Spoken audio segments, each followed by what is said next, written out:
Hey everybody! In this video, we're going to discuss some ways to replace the question, "How was school today?" These questions will help you draw out important information from your kids, your students, or really loved ones of any age. To begin with, we have to keep in mind that boring questions lead to boring answers. How many times have you asked your child, "How was school today?" and been frustrated by a lack of response? As a parent and a teacher, I am definitely guilty of asking this question all the time, even though I don't usually get very much in return. That's because "How was school today?" is a throwaway question. Honestly, it reflects a lack of creativity and overall interest in the person that you're speaking to. Sometimes this is the case. We might just not have the energy for a real conversation.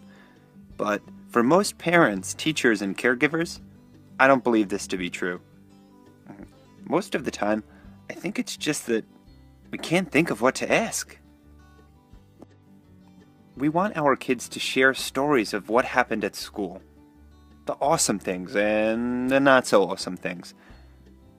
But we just can't figure out how to do that. Yet.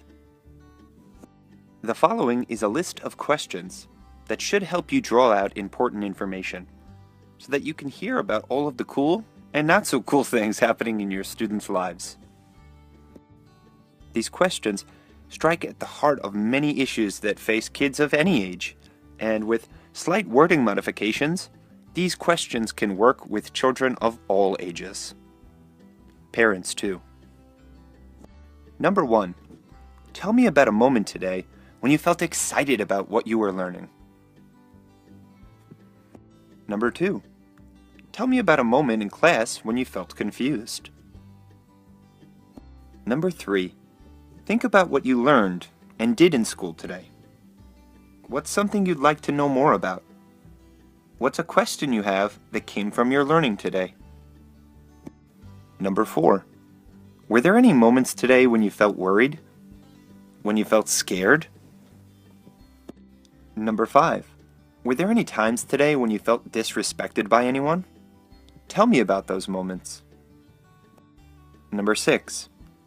Were there times today when you felt that one of your classmates demonstrated care for you? Number 7. Were there any moments today when you felt proud of yourself? Number 8. Tell me about a conversation you had with a classmate or friend that you enjoyed. Number 9. What was challenging about your day? Number 10. What do you appreciate about your day? Number 11. What did you learn about yourself today? Number 12. Is there anything that you'd like to talk about that I might be able to help you figure out? Number 13. Is there anything you're worried about? Number 14. What are you looking forward to tomorrow? Question 15. Is there a question you wish I'd ask you about your day? And here are a few tips for asking these questions. Number 1. How and when we ask these questions makes a big difference in the information we receive from our kids. Try to remember the purpose of talking to your kids. It's not an interview or an interrogation, but a conversation. So try to remember the types of conversational tones you set when talking to your friends or your coworkers, and use those when you're talking to your kids or your students. I always try to remind myself, Brian, would this tone or this language that you're using be acceptable to use with a stranger? If no, then why are you using it with your kids? Talk tip number 2. Don't bombard kids with questions. You don't want to ask all of these questions on the same day. You might ask 1 or 2, and after a while, you'll figure out which one elicits the most meaningful responses. Talk tip number 3. Give kids time to decompress after school.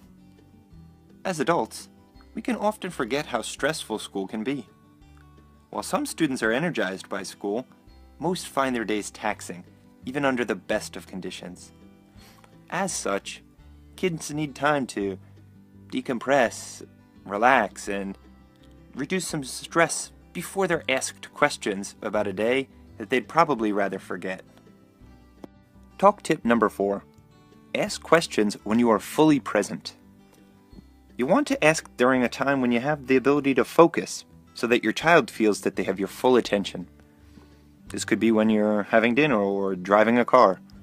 Whatever the case is, you want to make sure that you're free from distraction.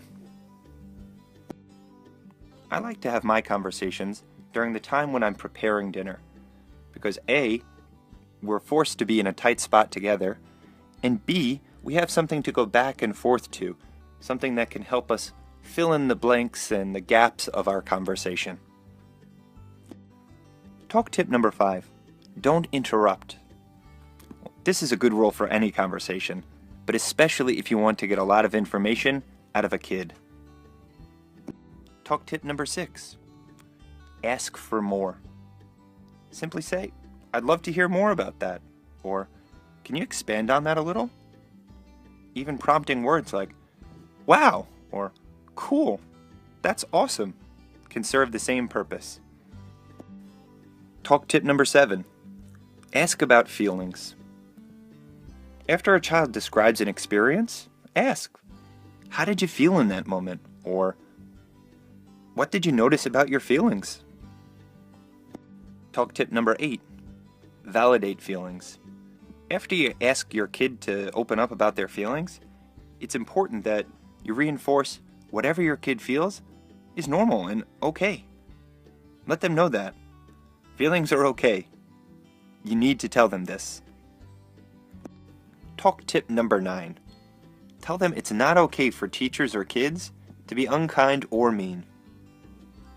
If they tell you a story about a teacher who yelled or disrespected them, regardless of what they said or did, let them know that it's not okay for an adult to treat them that way. Same goes for how they are treated by other children. And finally, talk tip number 10. Thank them for sharing with you. Always appreciate their honesty and willingness to share the highlights and bright spots, as well as the difficult moments. This will fuel their confidence in telling you more and make them happy to share with you in the future. And how about you guys?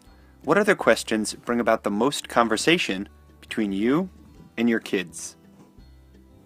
Finally, next time you wonder why a young person might not be engaging in interesting discussions with you, think about whether or not you're asking interesting enough questions.